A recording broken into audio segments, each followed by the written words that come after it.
PSG Fan TV, bonsoir à tous, bonsoir Antoine. Salut les gars. 17e journée de Ligue 1 Conforama, match en retard.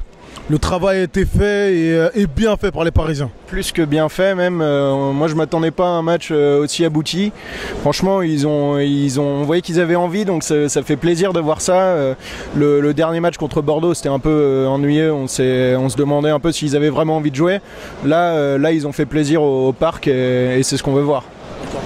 Pour parler de l'aspect défensif, est-ce qu'on peut dire ce soir que Buffon s'est un peu raté sur le but montpelliérain? Sur le but, ouais, moi je suis juste au niveau de la ligne, donc honnêtement en live j'étais même pas sûr qu'elle soit vraiment dedans. Et je pense qu'il est surpris parce qu'il pense pas que Mollet tire directement. Peut-être qu'ils n'ont pas assez insisté dessus à la vidéo parce qu'on sait que Mollet c'est un bon tireur de coup franc, c'est un bon petit joueur de Ligue 1, il a un bon pied. Après il a aussi fait des parades quand même dans le match et il nous a sauvé sur 2-3 situations. Mais c'est sûr qu'on n'est pas habitué à le voir encaisser des buts comme ça, donc bon. Cette fois on lui pardonne parce qu'on a réussi à faire le job après quoi. Faut pas s'inquiéter? Non, je pense pas. Gigi on sait ce qu'il vaut, hein. Ça fait 20 ans qu'il joue, moi je lui fais une confiance totale et il vaut mieux qu'il fasse des conneries comme ça contre Montpellier que contre Manchester United quoi. D'accord.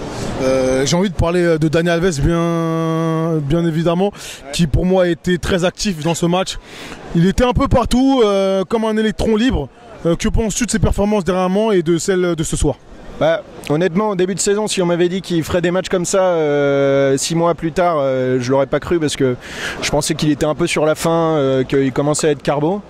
Et puis là, à Manchester, moi je l'ai trouvé incroyable. Et on aurait dit qu'il avait retrouvé ses jambes d'il y a 5 ans. Il était énorme. Et encore ce soir, c'est le patron, quoi. On voit que c'est lui sur lequel repose à la fois le jeu et puis je pense pas mal de l'équilibre du vestiaire aussi. Au milieu, là, il assure. Enfin, dans ce rôle de piston dans un 3-5-2 comme ça, c'est parfait pour lui parce qu'il peut se reposer aussi un peu sur les mecs qui sont derrière et qui forcément ont un peu plus de jambes. Et honnêtement, il n'y a rien à dire quoi. C'est un joueur. De toute façon, on sait qu'il a la technique. L'interrogation, c'était est-ce qu'il avait encore les jambes. Et là, il est en train de prouver que oui. Et si on peut le prolonger, moi, je signe tout de suite quoi. D'accord. Est-ce que tu peux me donner ton meilleur Parisien ce soir?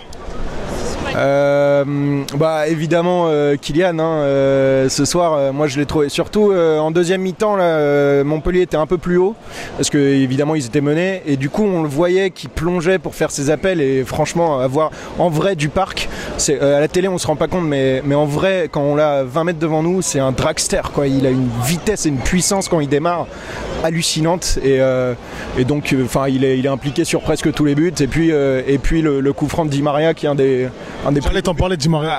plus beaux buts qu'on a vu au parc depuis le début de la saison. Donc franchement, en plus le compte il plonge bien, il peut rien faire quoi. Donc incroyable ce but.